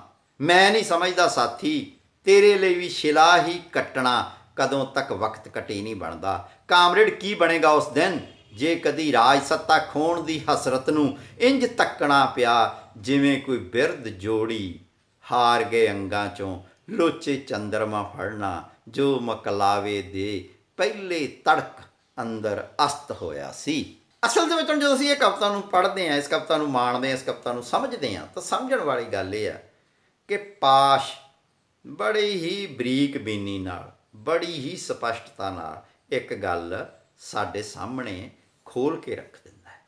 ਉਹ ਖੋਲ੍ਹ ਕੇ ਕੀ ਰੱਖ ਦਿੰਦਾ ਹੈ? ਇਹ ਕਿ ਇੱਕ ਖਾਸ ਪੜਾਅ ਤੋਂ ਬਾਅਦ ਜੇ ਇਨਕਲਾਬ ਨਾ ਹੋਵੇ ਤਾਂ ਇਨਕਲਾਬ ਕਰਨ ਦੀ ਜਿਹੜੀ ਮਨਸ਼ਾ ਹੈ ਉਹ ਮਨ 'ਚ ਦੱਬੀ ਰਹਿੰਦੀ ਆ। ਤਾਂ ਫਿਰ ਉਹ ਕਿਰਿਆਵਾਂ ਨੂੰ ਅਸੀਂ ਇਉਂ ਦੁਹਰਾਉਣ ਲੱਗ ਪੈਂਦੇ ਹਾਂ ਕਿ ਜਿਵੇਂ ਉਹੀ ਇਨਕਲਾਬ ਹੋਵੇ। ਬਹੁਤ ਸਾਰੇ ਜਿਹੜੇ ਕਾਮਰੇਡ ਆ ਉਹ ਮੀਟਿੰਗਾਂ ਕਰਦੇ ਨੇ, ਸਾਲਾਨਾ ਪ੍ਰੋਗਰਾਮ ਬਣਾਉਂਦੇ ਨੇ, ਸਾਲਾਨਾ ਬਰਸੀਆਂ ਮਨਾਉਂਦੇ ਨੇ, ਦਿਨ ਮਨਾਉਂਦੇ ਨੇ, ਮੁੱਦੇ ਚੁੱਕਦੇ ਨੇ, ਪਰ ਉਹ ਸਾਰਾ ਕੁਝ ਹੋਣਾ ਤਾਂ ਚਾਹੀਦਾ ਕਿਸੇ ਇਨਕਲਾਬ ਦੀ ਤਿਆਰੀ ਲਈ, ਕਿਸੇ ਵੱਡੀ ਤਬਦੀਲੀ ਦੀ ਤਿਆਰੀ ਲਈ। ਪਰ ਇਹ ਤਿਆਰੀਆਂ ਹੀ ਆ ਜਿਹੜੀਆਂ, ਇਹ ਤਬਦੀਲੀ ਲਈ ਤਿਆਰੀ ਨਹੀਂ, ਇਹ ਆਪਣੇ ਆਪ ਦੇ ਵਿੱਚ ਇੱਕ ਪ੍ਰੋਗਰਾਮ ਬਣ ਜਾਂਦੇ ਨੇ। ਤਾਂ ਉਹ ਕਹਿੰਦਾ ਹੈ ਕਿ ਜਿਹੜਾ ਪ੍ਰੇਤ ਜਿਹਨੂੰ ਵਸ ਕਰਨਾ ਹੈ, ਭਾਵ ਜਿਹੜਾ ਸਮਾਜਵਾਦ ਆ, ਜਿਹੜਾ ਕਿਹਾ ਜਾ ਸਕਦਾ ਹੈਗਾ ਕਿ ਜਿਹੜਾ ਅਸੀਂ ਲਕਸ਼ ਪ੍ਰਾਪਤ ਕਰਨਾ ਸੀ ਉਹ ਤਾਂ ਪਿੱਛੇ ਰਹਿ ਗਿਆ। ਅਸੀਂ ਕਾਰਪੋਰੇਟੀ ਗਲੋਬਲ ਜਾਲ ਵਿੱਚ ਫਸੇ ਕਰੀ ਕੀ ਜਾਂਦੇ ਹਾਂ? ਕਰੀ ਅਸੀਂ ਇਹ ਜਾਂਦੇ ਹਾਂ ਕਿ ਅਸੀਂ ਕੁਝ ਕਿਰਿਆਵਾਂ ਨੂੰ ਹੀ ਆਪਣਾ ਧਰਮ ਬਣਾ ਲਿਆ ਹੈ। ਫਿਰ ਇਹਦੇ ਵਿੱਚ ਜਿਹੜੀ ਆਖਰੀ ਗੱਲ ਆ ਉਹ ਬੜੀ ਮਹੱਤਵਪੂਰਨ। ਉਹ ਕਹਿੰਦਾ ਹੈ ਕਿ ਇੱਕ ਇਤਿਹਾਸ ਦੇ ਵਿੱਚ ਜਿਹੜਾ ਘਟਨਾ ਵਾਪਰੀ ਕਿ ਸੰਗੀ ਸਾਥੀ ਸੀ ਟਰਾਟਸਕੀ, ਪਰ ਟਰਾਟਸਕੀ ਦੇ ਫਿਰ ਜਿਹੜੀ ਕੁਹਾੜੀ ਨਾਲ ਉਹਦਾ ਕਤਲ ਹੋਇਆ, ਜਿਹੜੀ ਉਹਦੇ ਪੁੜਪੜੀ 'ਚ ਕੁਹਾੜੀ ਵੱਜੀ, ਉਹ ਕਿਹਨੇ ਮਾਰੀ? ਕਿ ਕ੍ਰਾਂਪਟਨ ਨੇ ਤਾਂ ਨਹੀਂ ਮਾਰੀ? ਕਿ ਉਹ ਕਿਸੇ ਅੰਤਰਰਾਸ਼ਟਰੀ ਕਾਮਰੇਡਾਂ ਦੀ ਅੰਦਰਲੀ ਗਰੁੱਪਬਾਜੀ ਦਾ ਸ਼ਿਕਾਰ ਤਾਂ ਨਹੀਂ ਹੋਇਆ, ਜਿਹੜੀ ਕਿ ਵਿਚਾਰਧਾਰਕ ਗਰੁੱਪਬਾਜੀ ਵੀ ਹੋ ਸਕਦੀ ਆ, ਉਹਦਾ ਸ਼ਿਕਾਰ ਤਾਂ ਨਹੀਂ ਹੋਇਆ? ਇੱਥੋਂ ਨਵੇਂ ਪ੍ਰਸ਼ਨ ਉੱਠਦੇ ਆ। ਇਸੇ ਕਰਕੇ ਕਈ ਵਾਰੀ ਪਾਸ਼ ਦੇ ਜਿਉਂਦੇ ਜੀ ਵੀ ਇਹ ਕਿਹਾ ਗਿਆ ਕਿ ਪਾਸ਼ ਦੀਆਂ ਜਿਹੜੀਆਂ ਕੁਝ ਕਵਿਤਾਵਾਂ ਨੇ ਉਹ ਉਸ ਤਰ੍ਹਾਂ ਜਿਹੜੀ ਪਾਰਟੀ ਲਈ ਆ ਜਾਂ ਜਿਹੜਾ ਪ੍ਰਵਾਨਿਤ ਸਿਧਾਂਤ ਆ ਉਸ ਤੋਂ ਪਾਸੇ ਜਾਂਦੀਆਂ। ਉਸ ਸਮੇਂ ਤਾਂ ਇਹ ਸੋਧਵਾਦੀ ਜਾਂ ਗਦਾਰ ਵਰਗੀਆਂ ਗੱਲਾਂ ਜਾਪਦੀਆਂ ਸੀ, ਪਰ ਅੱਜ ਜਦੋਂ ਅਸੀਂ ਵੇਖਦੇ ਹਾਂ ਕਮਿਊਨਿਸਟ ਲਹਿਰ ਦੇ 1 ਤੋਂ 2, 2 ਤੋਂ 4, 4 ਤੋਂ 8, 8 ਤੋਂ 9, 10, 20 ਗਰੁੱਪ ਬਣਨ ਦੇ ਉੱਤੇ, ਤਾਂ ਫਿਰ ਅਸੀਂ ਸੋਚਦੇ ਹਾਂ ਕਿ ਕਿਤੇ ਪਾਸ਼ ਉਸ ਸਮੇਂ ਸਹੀ ਤਾਂ ਨਹੀਂ ਸੋਚਦਾ ਸੀ, ਅਸੀਂ ਤਾਂ ਕਿਤੇ ਗਲਤ ਰਸਤੇ ਤਾਂ ਨਹੀਂ ਜਾ ਰਹੇ ਸੀ। ਤੈਨੂੰ ਪਤਾ ਨਹੀਂ ਹੈ ਕਾਮਰੇਡ, ਤੂੰ ਸ਼ਬਦਾਂ ਨੂੰ ਕੀ ਕਰ ਦਿੱਤਾ ਹੈ। ਉਹਨਾਂ ਵਿੱਚੋਂ ਉਹਨਾਂ ਵਿੱਚ ਲਿਪਟੀਆਂ ਸੰਵੇਦਨਾਵਾਂ ਨੇ ਤੇਰਾ ਦੱਸ ਕੀ ਲਿਆ ਸੀ? ਕਿਉਂ ਉਹਨਾਂ ਦੇ ਅਫਸਰਸ਼ਾਹ ਦਲਾਲਾਂ ਦੀ ਤਕਦੀਰ ਬਖਸ਼ੀ? ਕਿਉਂ ਉਹਨਾਂ ਨੂੰ ਤੂੰ ਅਫਸਰਸ਼ਾਹਾਂ ਦਲਾਲਾਂ ਦੀ ਤਕਦੀਰ ਬਖਸ਼ੀ? ਤੂੰ ਕਾਮਰੇਡ ਕਿਉਂ ਜਮਾਤੀ ਘਿਰਨਾ ਦੇ ਗੱਫੇ ਉਹਨਾਂ ਦਾ ਦਾਜ ਹੋ ਨਿਬੜੇ? ਸਿਰਫ ਤੂੰ ਆਪਣੀ ਸਹੂਲੀਅਤ ਲਈ ਸ਼ਬਦਾਂ ਨੂੰ ਛਾਂਗਣਾ ਸਿੱਖ ਲਿਆ ਹੈ। ਸਿਰਫ ਤੂੰ ਆਪਣੀ ਸਹੂਲੀਅਤ ਲਈ ਸ਼ਬਦਾਂ ਨੂੰ ਛਾਂਗਣਾ ਸਿੱਖ ਲਿਆ ਹੈ। ਜਿਵੇਂ ਬੰਨਾ ਕਢਾਉਣ ਲਈ ਕੋਈ ਪਟਵਾਰੀ ਨੂੰ ਮਿਲਦਾ ਹੈ, ਤੂੰ ਉਹਨਾਂ ਨੂੰ ਇਸ ਤਰ੍ਹਾਂ ਕਦੀ ਨਹੀਂ ਤੱਕਿਆ ਜਿਵੇਂ ਆਂਡਿਆਂ ਵਿੱਚ ਮਚਲ ਰਹੇ ਚੂਚੇ ਹੋਣ, ਜਿਵੇਂ ਮੀਂਹਾਂ 'ਚ ਕੋਈ ਚੋਂਦੀ ਸਾਂਵਲੀ ਦੁਪਹਿਰ ਅੰਦਰ ਧੁੱਪ ਘੁਲੀ ਹੋਵੇ। ਮੈਂ ਸ਼ਬਦਾਂ ਨੂੰ ਝੱਲਿਆ ਹੈ ਉਹਨਾਂ ਦੀਆਂ ਤਿੱਖੀਆਂ ਨੋਕਾਂ ਸਣੇ। ਕਿਸੇ ਵੀ ਕਿਸਮ ਦੀ ਮੌਸਮ ਦੀ ਕਰੋਪੀ ਤੋਂ ਭੱਜਦਿਆਂ ਨੂੰ ਮੈਂ ਆਪਣੇ ਲਹੂ ਦੇ ਵਿੱਚ ਸ਼ਰਨ ਦਿੱਤੀ ਹੈ। ਗੁਰੂ ਗੋਬਿੰਦ ਸਿੰਘ ਨਹੀਂ, ਜਿਨ੍ਹਾਂ ਨੂੰ ਕਵਿਤਾ ਦੀ ਸੰਜੋ ਪਹਿਨਾ ਕੇ ਤੋਰਨ ਬਾਅਦ ਬੜਾ ਚਿਰ ਰੋਇਆ ਹਾਂ। ਸ਼ਬਦਾਂ ਜਦ ਕੁੱਟੇ ਹੋਏ ਤੇਰੀ ਤਕਰੀਰ ਦੇ ਮਤਿਆਂ ਦੀ ਧੁੱਪ 'ਚ ਸੜਦੇ ਹਨ, ਮੇਰੀ ਕਵਿਤਾ ਦੀ ਛਾਂ ਉਹਨਾਂ ਦੀ ਮੌਤ ਸੰਗ ਲੜਦੀ ਹੋਈ ਆਪਣੇ ਜੁੱਸੇ ਦੀ ਨਜ਼ਾਕਤ ਖੋ ਬਹਿੰਦੀ ਹੈ, ਆਪਣੇ ਜੁੱਸੇ ਦੀ ਨਜ਼ਾਕਤ ਖੋ ਬਹਿੰਦੀ ਹੈ। ਮੈਂ ਜਿਸ ਤਰ੍ਹਾਂ ਰਾਖਸ਼ੀ ਧਾੜਾਂ ਦੇ ਘੇਰੇ ਤੋੜ ਸਕਦਾ ਸਾਂ, ਤੂੰ ਉਸ ਦੀਆਂ ਕਾਨੀਆਂ ਭੰਨ ਕੇ ਕਾਇਰ ਆਲੋਚਕਾਂ ਲਈ ਮੌਜ ਦੀ ਦਾਵਤ ਬਣਾ ਛੱਡਦਾ ਹੈ। ਕਾਮਰੇਡ ਬਣੇ ਤਾਂ ਬਣੇ ਖੁਫੀਆ ਪੁਲਿਸ ਦੇ ਵਿਦਵਾਨਾਂ ਲਈ, ਕਾਮਰੇਡ ਤੇਰੇ ਲਈ ਕਿਉਂ ਬਣਦੀ ਹੈ ਸ਼ੇਖੀ ਕਵੀ ਦੀ ਹਾਰ? ਕਾਮਰੇਡ ਤੂੰ ਹਾਰ ਗਿਆ ਨੂੰ ਨਫ਼ਰਤ ਕਰਨੀ ਸਿੱਖੀ ਆ, ਉਹਨਾਂ ਨੂੰ ਤੂੰ ਜਾਣਦਾ ਹੀ ਨਹੀਂ ਜੋ ਕੇਵਲ ਜਿੱਤ ਨਹੀਂ ਸਕੇ।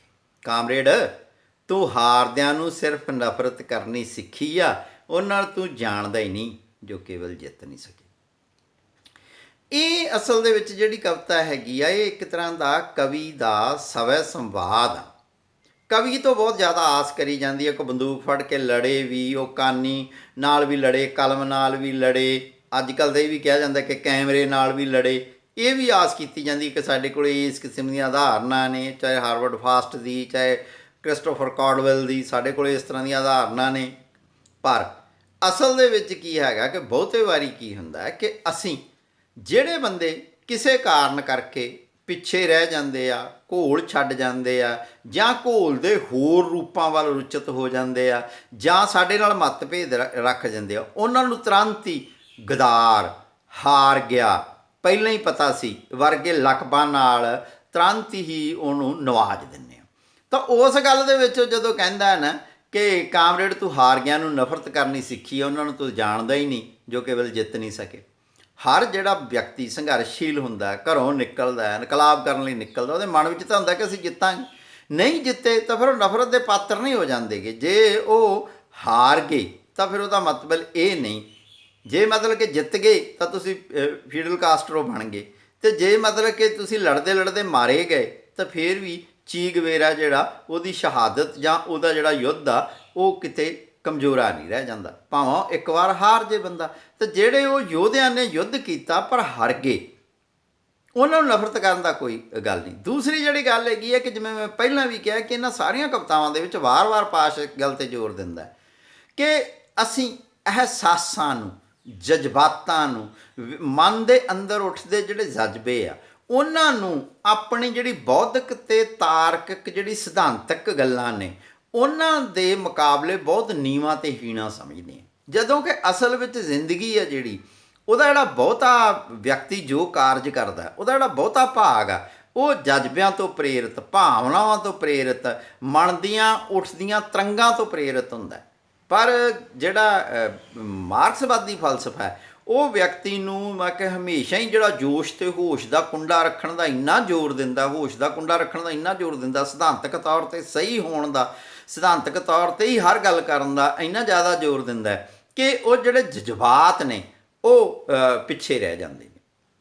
ਬਹੁਤ ਵਾਰੀ ਹੁਣ ਦੇ ਕਿਸਾਨੀ ਘੋਲ ਦੇ ਵਿੱਚ ਵੀ ਇਹ ਗੱਲ ਵਾਰ-ਵਾਰ ਆਉਂਦੀ ਹੈ ਕਿ ਇੱਕ ਪਾਸੇ ਇਹ ਕਿ ਵੀ ਜਿਹੜੇ ਜਜ਼ਬਾਤੀ ਲੋਕ ਨੇ ਜਿਹੜੇ ਕਹਿੰਦੇ ਆ ਕਿ ਅਸੀਂ ਸਾਰਾ ਕੁਝ ਛੱਡ ਛਡਾ ਕੇ ਘੋਲ 'ਚ ਕੁੱਦ ਜਾਵਾਂਗੇ, ਇੱਕ ਬੰਦੇ ਕਹਿੰਦੇ ਕਿ ਨਹੀਂ ਇਹ ਲੰਮਾ ਘੋਲ ਆ, ਸਾਨੂੰ ਢੰਗ ਨਾਲ ਲੜਨਾ ਪਊ। ਦੋਹਾਂ ਗੱਲਾਂ ਦਾ ਆਪੋ ਆਪਣਾ ਅਰਥ ਹੁੰਦਾ, ਪਰ ਜਦੋਂ ਅਸੀਂ ਇੱਕ ਦੀ ਪਹਿਲ ਅਤੇ ਦੂਜੇ ਦੀ ਦੂਜ ਮਿੱਥ ਦਿੰਦੇ ਹਾਂ ਤਾਂ ਅਸੀਂ ਦੂਸਰੇ ਵਿਚਾਰਾਂ ਵਾਲੇ ਲੋਕਾਂ ਨੂੰ ਜਾਂ ਦੂਜੇ ਲੋਕਾਂ ਨੂੰ ਅਸੀਂ ਕਿਤੇ ਨਾ ਕਿਤੇ ਹੀਣਾ ਜਾਂ ਨੀਵਾਂ ਕਰ ਦਿੰਦੇ ਹਾਂ।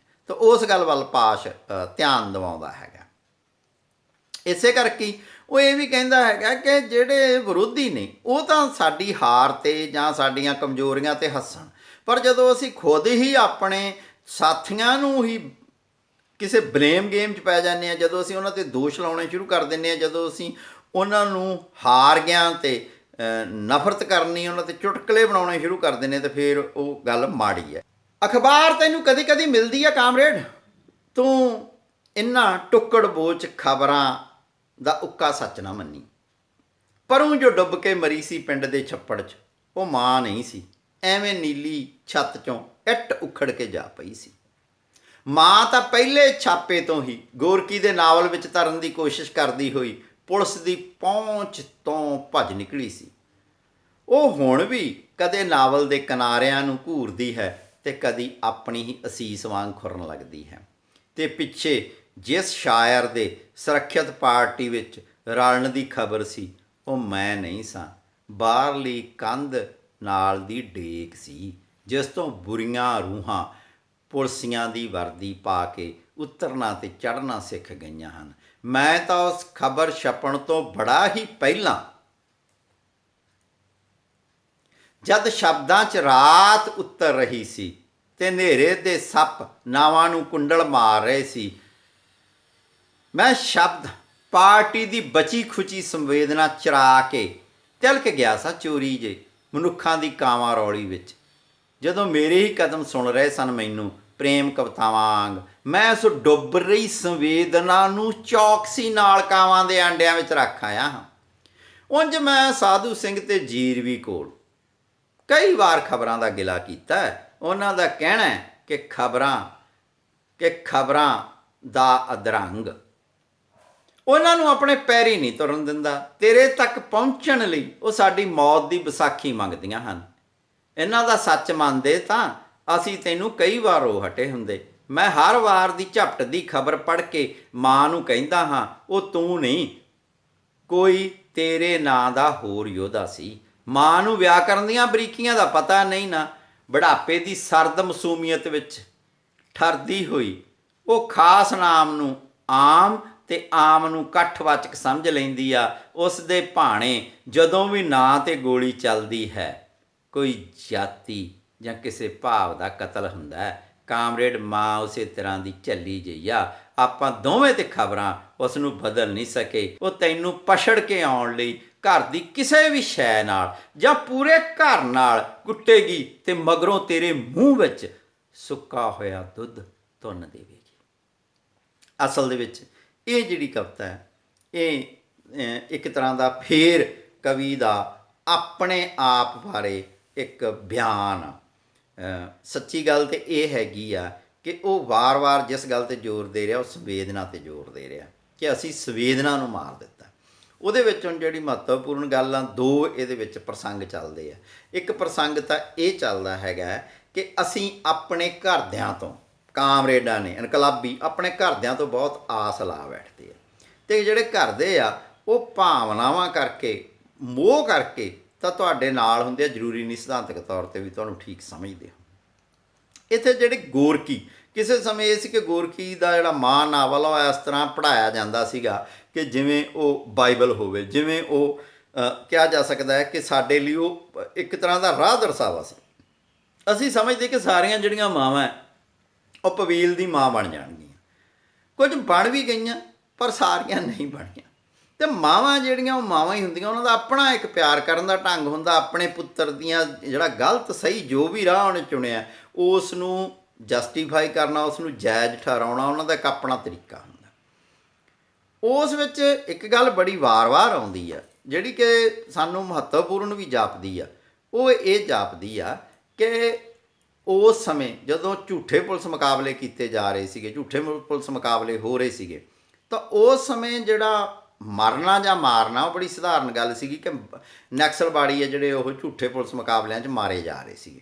ਤਾਂ ਉਸ ਸਮੇਂ ਜਦੋਂ ਕੋਈ ਬੰਦਾ ਮਰਦਾ ਸੀ ਤਾਂ ਮਾਂ ਨੂੰ ਫਿਕਰ ਪੈ ਜਾਂਦੀ ਕਿ ਮੇਰਾ ਪੁੱਤ ਮਰ ਜਾਂਦਾ, ਮੇਰਾ ਪੁੱਤ ਮਾਰਿਆ ਗਿਆ ਹੋਊਗਾ। ਪਰ ਅਸਲ ਦੇ ਵਿੱਚ ਮਾਰਿਆ ਗਿਆ ਜਾਂ ਨਹੀਂ ਮਾਰਿਆ ਗਿਆ, ਉਹ ਜਿਹੜਾ ਉਹਦਾ ਸਾਥੀ ਆ ਉਹ ਕਹਿੰਦਾ ਸੀ ਕਿ ਨਹੀਂ ਉਹ ਨਹੀਂ ਮਾਰਿਆ ਗਿਆ। ਇੱਥੇ ਜਿਹੜਾ ਉਹਦੀ ਕਾਵਕ ਅਤੇ ਜਿਹੜੀ ਉਹਦੀ ਵਿਆਕਰਣਕ ਅਤੇ ਜਿਹੜੀ ਉਹਦੀ ਸ਼ਬਦਾਂ ਤੋਂ ਵੱਖਰੇ ਵੱਖਰੇ ਅਰਥ ਲੈਣ ਦੀ ਜਿਹੜੀ ਸਮਰੱਥਾ ਹੈ ਉਹ ਜ਼ਾਹਰ ਹੁੰਦੀ ਹੈ ਕਿ ਕਵੀ ਨੇ ਕਿਸ ਤਰ੍ਹਾਂ ਇਸ ਸਾਰੀ ਗੱਲ ਨੂੰ ਪੇਸ਼ ਕੀਤਾ। ਘਰ ਅਤੇ ਖਬਰਾਂ ਦੇ ਬਾਵਜੂਦ ਮੈਂ ਹਾਜ਼ਰ ਹਾਂ ਕਾਮਰੇਡ, ਜਿਵੇਂ ਕੋਈ ਆਲਾ ਝਾਕਦਾ ਹੈ ਢੱਠੇ ਖੂਹ ਦੇ ਮਲਬੇ 'ਚ, ਸੜੇ ਹੋਏ ਪ੍ਰੇਮ ਪੱਤਰਾਂ ਵਿੱਚੋਂ ਜਿਵੇਂ ਕੋਈ ਸੱਤਰ ਵੱਜ ਜਾਏ, ਜਿਵੇਂ ਪਰਦੇਸ ਖੱਟਣ ਗਏ ਦੀ ਬੰਦ ਬਕਸੇ ਵਿੱਚ ਮੁੜਦੀ ਹੈ ਲਾਸ਼, ਜਿਵੇਂ ਚਿਰਦੇ ਗਵਾਚੇ ਪੁੱਤ ਦੀ ਸੰਦੂਕ 'ਚੋਂ ਤੜਾਗੀ ਲੱਭੇ, ਗਰਭ ਦੇ ਗਿਰਨ 'ਤੇ ਜਿਉਂ ਕਿਸੇ ਦੇ ਮਨ ਵਿੱਚ ਕਵਾਰ ਪਰਤ ਆਵੇ, ਜਾਂ ਗੀਤ ਨਾ ਮੂੰਹ 'ਤੇ ਆਏ ਗੀਤ ਦਾ ਜਿਉਂ ਭਾਵ ਤਾਰ ਆਏ। ਮੈਂ ਕੁਝ ਇਸ ਤਰ੍ਹਾਂ ਬਚ ਆਇਆ ਹਾਂ ਮਾਇਆਧਾਰੀਆਂ ਦੀ ਪੁਲਿਸ ਤੋਂ, ਆਪਣੇ ਮੱਧ ਵਰਗੀ ਮੀਸਣੇ ਦੰਭ ਨਾਲ।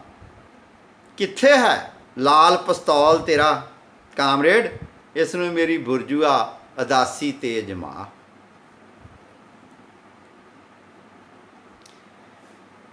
ਕਵੀ ਹਾਂ ਨਾ, ਮੇਰੇ ਸੀਨੇ 'ਚ ਹਰ ਇੱਕ ਦਿਸ਼ਾ ਪੱਛਮ ਹੈ, ਜਿਹਦੇ ਵਿੱਚ ਡੁੱਬ ਜਾਏ ਬੜਬੋਲਾ ਸੂਰਜ। ਇਉਂ ਹੀ ਕਦੀ ਕਦੀ ਜਦ ਬਹੁਤਾ ਬੋਲੇ ਪਤਾ ਹੀ ਨਹੀਂ ਲੱਗਦਾ, ਜਦ ਬੇਵਕਤ ਛਿਪ ਜਾਂਦਾ ਹੈ ਜਮਾਤੀ ਨਫ਼ਰਤ ਦਾ ਸੂਰਜ। ਤੇ ਮੇਰਾ ਵਕਤ ਦੀ ਬੁੱਢੀ ਹੋਈ ਮੁਸਕਾਨ ਨੂੰ ਭੀਚਣ 'ਤੇ ਚਿੱਤ ਕਰਦਾ ਹੈ। ਚਾਹੁਣ ਲੱਗਦਾ ਹਾਂ ਪਲ ਦੀ ਪਲ, ਅਚਾਨਕ ਕਿਤੋਂ ਆਏ ਉਹ ਨਿਊਟਨ ਦਾ ਦਰਵੇਸ਼ ਡਾਇਮੰਡ, ਫੇਰ ਸੁੱਟੇ ਇੱਕ ਵਾਰ ਬਲਦੀ ਮੋਮਬੱਤੀ ਮੇਰੇ ਜ਼ਿਹਨ ਦੀ ਖੁੱਲ੍ਹੀ ਦਰਾਜ਼ ਵਿੱਚ, ਇਸ ਤੋਂ ਪਹਿਲਾਂ ਕਿ ਮੇਰੇ ਜ਼ਿਹਨ ਵਿੱਚ ਮੌਜੂਦ ਕੁੱਲ ਅਧੂਰੀਆਂ ਇਤਲਾਹਾਂ ਕਿਸੇ ਸਿਧਾਂਤ ਵਟਣ, ਉਹਨਾਂ ਨੂੰ ਸਾੜ ਦੇ, ਉਹਨਾਂ ਦੇ ਨਾ ਸੜਨ ਵਿੱਚ ਬਹੁਤ ਖਤਰਾ ਹੈ। ਕਵੀ ਹਾਂ ਨਾ ਬਿਨਾਂ ਕਾਰਨ, ਕਵੀ ਹਾਂ ਨਾ ਬਿਨਾਂ ਕਾਰਨ ਤੋਂ ਹੀ ਘੇਰਾਉਂਦਾ ਹੈ ਦਿਲ। ਉਂਝ ਭਲਾ ਕੀ ਹੈ, ਉਂਝ ਭਲਾ ਕੀ ਹੈ, ਗੂੰਗੇ ਪੱਥਰਾਂ ਵਿੱਚ ਜਜ਼ਬ ਹੋ ਰਹੀ ਸ਼ਾਮ, ਗਧੇ ਦੇ ਸਾਜ਼ ਵਿੱਚ ਹਿਲਦੀਆਂ ਇੱਟਾਂ ਦਾ ਰਗੜ ਸੰਗੀਤ, ਕਿਰਨ ਤੋਂ ਖੁੰਝ ਕੇ ਪੁਗਰਦੇ ਪੱਤਿਆਂ ਨੂੰ ਟਿਕੀ ਹੋਈ ਭੂਸਲੀ ਧੁੱਪ। ਜਾਂ ਭਲਾ ਕੀ ਹੈ ਕੁੱਛੜ ਧਰਤੀ ਦੇ ਗੋਬਲਾ ਸੰਸਾਰ, ਚਿੱਤ ਭਲਵਾਨ ਦੀਆਂ ਅੱਖਾਂ 'ਚ ਘੁੰਮਦੇ ਪਿੜ ਵਰਗਾ, ਜੋ ਖਾਮ ਖਾ ਸਿਮ ਆਉਂਦਾ ਮੇਰੀਆਂ ਮਾਰੂਥਲੀ ਨਿਗਾਹਾਂ ਵਿੱਚ। ਸੋਚੀਏ ਤਾਂ ਕੀ ਹੈ ਭਲਾ, ਉਂਝ ਭਲਾ ਕੀ ਹੈ ਕਾਮਰੇਡ। ਅਸਲ ਦੇ ਵਿੱਚ ਇਹ ਜਿਹੜੀਆਂ ਕਵਿਤਾਵਾਂ ਨੇ ਇਹ ਬੁਨਿਆਦੀ ਤੌਰ 'ਤੇ ਇੱਕ ਆਪਣੇ ਨਾਲ ਸੰਵਾਦ ਆ, ਇੱਕ ਆਪਣੇ ਕਾਮਰੇਡ ਦੋਸਤਾਂ ਨਾਲ ਸੰਵਾਦ ਆ, ਅਤੇ ਇਸ ਸੰਵਾਦ ਦੇ ਵਿੱਚ 3-4 ਗੱਲਾਂ ਮਹੱਤਵਪੂਰਨ ਆ ਜਿਹੜੀਆਂ ਅੱਜ ਵੀ ਸਾਡੇ ਲਈ ਪ੍ਰਸੰਗਕ ਨੇ। ਪਹਿਲੀ ਗੱਲ ਕਿ ਜਦੋਂ ਅਸੀਂ ਕਿਸੇ ਵਿਅਕਤੀ ਦਾ ਮੁਲਾਂਕਣ ਕਰਨਾ ਹੈ ਤਾਂ ਉਹ ਮੁਲਾਂਕਣ ਕਰਨ ਲੱਗਿਆਂ ਸਾਨੂੰ ਸਾਰੀਆਂ ਸਥਿਤੀਆਂ ਨੂੰ ਵਾਚਣਾ ਚਾਹੀਦਾ, ਨਾ ਕਿ ਇੱਕ ਤਰਫ ਨਿਰਣੇ ਦੇਣੇ ਚਾਹੀਦੇ। ਅਗਲੀ ਗੱਲ ਕਿ ਅਸੀਂ ਬਹੁਤ ਸਾਰੀਆਂ ਚੀਜ਼ਾਂ ਨੂੰ ਸਿਧਾਂਤਕ ਤੌਰ 'ਤੇ ਸਮਝ ਲੈਂਦੇ ਹਾਂ, ਪਰ ਭਾਵਨਾਤਮਕ ਤੌਰ 'ਤੇ ਨਹੀਂ ਸਮਝਦੇ। ਭਾਵਨਾਤਮਕ ਤੌਰ 'ਤੇ ਉਹਨਾਂ ਚੀਜ਼ਾਂ ਨੂੰ ਨਾ ਸਮਝਣ ਕਰਕੇ ਅਸੀਂ ਉਸ ਨੂੰ ਠੀਕ ਪ੍ਰਸੰਗ ਦੇ ਵਿੱਚ ਪਕੜ ਹੀ ਨਹੀਂ ਸਕਦੇ। ਅਗਲੀ ਜਿਹੜੀ ਗੱਲ ਹੈ ਕਿ ਜਿੰਨੀ ਦੇਰ ਅਸੀਂ ਆਪਣੇ ਇਤਿਹਾਸ ਨਾਲ, ਆਪਣੇ ਸੱਭਿਆਚਾਰ ਨਾਲ, ਆਪਣੇ ਪਿਛੋਕੜ ਨਾਲ ਨਹੀਂ ਜੁੜਦੇ, ਉਨੀ ਦੇਰ ਜਿਹੜਾ ਸਾਡਾ ਚੇਤਨਾ ਦਾ ਪੱਧਰ ਹੈਗਾ ਉਹ ਆਮ ਲੋਕਾਂ ਦਾ ਨੀਵਾਂ ਹੋਣ ਕਰਕੇ ਉਹ ਸਾਡੇ ਨਾਲ ਜੁੜਾਓ ਨਹੀਂ ਮਹਿਸੂਸ ਕਰ ਸਕਦੇ। ਅਗਲੀ ਜਿਹੜੀ ਇਸ ਗੱਲ ਵਿੱਚ ਹੈਗੀ ਆ ਮਹੱਤਵਪੂਰਨ ਗੱਲ ਕਿ ਬਹੁਤ ਵਾਰ ਅਸੀਂ ਬਹੁਤ ਚੀਜ਼ਾਂ ਨੂੰ ਸਿਧਾਂਤਕ ਤੌਰ 'ਤੇ ਹੀ ਸਮਝਦੇ ਰਹਿ ਜਾਂਦੇ ਹਾਂ। ਉਹ ਵਿਵਹਾਰ ਵਿੱਚ ਕਿਵੇਂ ਢਾਲਣੀਆਂ ਉਹਦੇ ਵਿੱਚ ਅਸੀਂ ਇੱਕ ਰੂਟੀਨ ਵਿੱਚ ਵੱਜ ਜਾਂਦੇ ਹਾਂ। ਅਸਲ ਜਿਹੜੀ ਸਾਡੀ ਮਨਸ਼ਾ ਹੈ ਇਨਕਲਾਬ ਦੀ, ਬਰਾਬਰੀ ਦੀ, ਅਮਨ ਦੀ, ਸ਼ਾਂਤੀ ਦੀ, ਉਹ ਵਿਸਰ ਜਾਂਦੀ ਹੈ।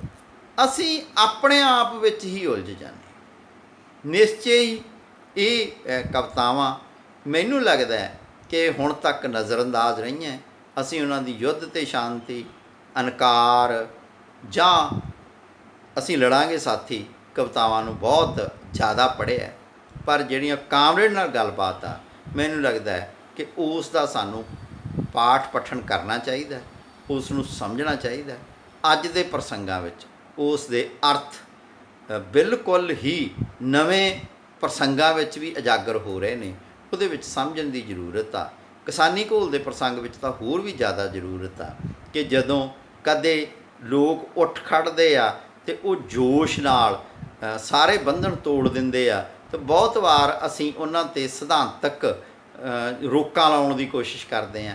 ਇਸੇ ਤਰ੍ਹਾਂ ਬੜੇ ਵਾਰੀ ਕੀ ਹੁੰਦਾ ਕਿ ਅਸੀਂ ਉਹਨਾਂ ਝਗੜਿਆਂ ਵਿੱਚ ਪੈ ਜਾਂਦੇ ਹਾਂ ਕਿ ਜਿਹੜੇ ਝਗੜਿਆਂ ਦੀ ਅਜੇ ਜ਼ਰੂਰਤ ਨਹੀਂ, ਕਿ ਕਦੇ ਅਸੀਂ ਜਾਤ ਦਾ, ਕਦੇ ਧਰਮ ਦਾ, ਕਦੇ ਇਲਾਕੇ ਦਾ ਝਗੜਾ ਜਿਹੜਾ ਅੱਗੇ ਲੈ ਆਉਣੇ ਆ। ਤਾਂ ਉਸ ਸਮੇਂ ਇਹ ਜਿਹੜੀ ਕਵਿਤਾਵਾਂ ਨੇ ਇਹ ਸਾਨੂੰ ਇਹ ਦਰਸਾਉਂਦੀਆਂ ਨੇ ਕਿ ਕਿਵੇਂ ਵੱਡੇ ਘੋਲ ਆ ਜਿਹੜੇ ਉਹ ਭਾਵਨਾਵਾਂ ਨਾਲ, ਜਜ਼ਬਿਆਂ ਦੇ ਨਾਲ ਵੀ ਲੜੇ ਜਾਂਦੇ ਆ। ਜਿੱਥੇ ਸਿਧਾਂਤਕ ਪਕਿਆਈ ਦੀ ਜ਼ਰੂਰਤ ਹੁੰਦੀ ਆ, ਉੱਥੇ ਜਜ਼ਬਾਤੀ ਸਾਂਝਾਂ ਦੀ, ਜਜ਼ਬਾਤੀ ਅਵਾਲਾਂ ਦੀ ਵੀ ਜ਼ਰੂਰਤ ਹੁੰਦੀ ਆ। ਇਹ ਕਵਿਤਾਵਾਂ ਇਸ ਪ੍ਰਸੰਗ ਦੇ ਵਿੱਚ ਵੀ ਮਹੱਤਵਪੂਰਨ ਨੇ ਅਤੇ ਛੇਤੀ ਜਿਹੜਾ ਕਿਸੇ ਨੂੰ ਗਦਾਰ, ਭਗੌੜਾ ਜਾਂ ਮੀਸਣਾ ਜਾਂ ਪਿੱਛੇ ਹਟ ਗਿਆ ਗਰਦਾਨ ਦੇਣ ਤੋਂ ਵੀ ਸਾਨੂੰ ਰੋਕਦੀਆਂ ਕਿ ਸਾਨੂੰ ਕਿਸੇ ਵਿਅਕਤੀ ਦੀਆਂ ਸਮੁੱਚੀਆਂ ਸਥਿਤੀਆਂ ਨੂੰ ਸਮਝਣਾ ਚਾਹੀਦਾ, ਉਸ ਵਿੱਚ ਹੀ ਸਾਨੂੰ ਨਿਰਣੇ ਲੈਣੇ ਚਾਹੀਦੇ ਆ। ਮੈਨੂੰ ਜਾਪਦਾ ਹੈ ਕਿ ਪਾਸ਼ ਦੇ ਜਨਮ ਦਿਨ 'ਤੇ ਅਸੀਂ ਕੁਝ ਸਮਾਂ ਕੱਢੀਏ ਅਤੇ ਇਹਨਾਂ ਕਵਿਤਾਵਾਂ ਨੂੰ ਦੁਬਾਰਾ ਫਿਰ ਪੜ੍ਹੀਏ। ਸਾਰਾ ਹੀ ਪਾਸ਼ ਪੜ੍ਹਨ ਵਾਲਾ, ਪਰ ਇਹਨਾਂ ਕਵਿਤਾਵਾਂ ਨੂੰ ਅਸੀਂ ਵੱਖਰੇ ਨਜ਼ਰੀਏ ਤੋਂ ਪੜ੍ਹੀਏ। ਇੱਕ ਗੱਲ ਪੱਕੀ ਆ ਕਿ ਇਸ ਵਿੱਚ ਕੁਝ ਬਹੁਤ ਖੂਬਸੂਰਤ ਕਾਵਕ ਸਿੰਬਲੀਆਂ ਕਿ ਜਿਵੇਂ ਕਾਮਰੇਡ ਜਾਣਦਾ ਕਿ ਜਿਹੜੀ ਬੁਰਜੁਆਜੀ ਆ ਇਹ ਕਿਵੇਂ ਹੋ ਗਈ ਸ਼ਰਾਬ ਵਾਂਗ ਪੁਰਾਣੀ, ਅਤੇ ਅਸੀਂ ਕਿਵੇਂ ਹੋ ਗਏ ਮਾਸ ਦੇ ਟੁਕੜੇ ਵਾਂਗ। ਅਤੇ ਤੁਸੀਂ ਜਾਣਦੇ ਆ ਕਿ ਸ਼ਰਾਬ ਜਿੰਨੀ ਪੁਰਾਣੀ ਹੋਵੇ ਉਨੀ ਤੇਜ਼ ਹੁੰਦੀ ਆ, ਅਤੇ ਜਿਹੜਾ ਮਾਸ ਆ ਉਹ ਜਿੰਨਾ ਪੁਰਾਣਾ ਹੁੰਦਾ ਉਵੇਂ ਜਰਜਰਾ ਹੁੰਦਾ, ਬੁੱਢਾ ਹੁੰਦਾ, ਉਹ ਖਰਾਬ ਹੁੰਦਾ ਜਾਂਦਾ। ਤਾਂ ਉਹ ਇਸ ਤਰ੍ਹਾਂ ਦੇ ਬਹੁਤ ਸੋਹਣੀਆਂ ਇਹਦੇ ਵਿੱਚ ਸਿੰਬਲੀਆਂ, ਬਹੁਤ ਸੋਹਣੇ ਇਹਦੇ ਵਿੱਚ ਰੂਪਕ ਨੇ। ਪਰ ਇਹਦੇ ਨਾਲ ਦੀ ਨਾਲ ਹੀ ਇਸ ਜਿਹੜੀਆਂ ਕਵਿਤਾਵਾਂ ਹੈ ਇਹਨਾਂ ਦਾ ਇੱਕ ਕਿਹਾ ਜਾ ਸਕਦਾ ਪੱਖ ਹੋਰ ਵੀ ਹੈ ਕਿ ਇਹਦੇ ਵਿੱਚ ਜਿਹੜੀ ਸ਼ਬਦਾਵਲੀ ਆ ਉਹ ਉਹੀ ਲੋਕ ਸਮਝ ਸਕਦੇ ਆ ਜਿਹੜੇ ਜਿਨ੍ਹਾਂ ਨੇ ਮਾਰਕਸਵਾਦ ਦੀਆਂ ਕਿਤਾਬਾਂ ਪੜ੍ਹੀਆਂ ਜਾਂ ਜਿਹੜਾ ਕਮਿਊਨਿਸਟ ਸੱਭਿਆਚਾਰ, ਕਮਿਊਨਿਸਟ ਵਿਚਾਰਧਾਰਾ ਨਾਲ ਜੁੜੇ ਹੋਏ ਆ। ਦੂਸਰੇ ਵਿਅਕਤੀਆਂ ਲਈ ਕੁਝ ਚੀਜ਼ਾਂ ਜਿਹੜੀਆਂ ਉਹ ਕਈ ਵਾਰ ਸਮਝ ਵੀ ਨਹੀਂ ਆਉਂਦੀਆਂ। ਇਸ ਲਈ ਇਹਨਾਂ ਕਵਿਤਾਵਾਂ ਨੂੰ ਰਾਜਸੀ ਵਿਅਕਤੀ ਵੱਖਰੇ ਢੰਗ ਨਾਲ ਪੜ੍ਹਦੇ ਆ ਅਤੇ ਆਮ ਵਿਅਕਤੀ ਵੱਖਰੇ ਢੰਗ ਨਾਲ ਪੜ੍ਹਦੇ ਆ। ਇੱਕ ਵਾਰ ਫਿਰ ਪਾਸ਼ ਦੇ ਜਨਮ ਦਿਨ 'ਤੇ ਉਸ ਨੂੰ ਯਾਦ ਕਰਦੇ ਹਾਂ, ਉਸ ਨੂੰ ਅਸੀਂ ਇਹ ਮਹਿਸੂਸ ਕਰਦੇ ਹਾਂ ਕਿ ਉਹ ਸਾਡੇ ਅੰਗ ਸੰਗ ਹੀ ਆ।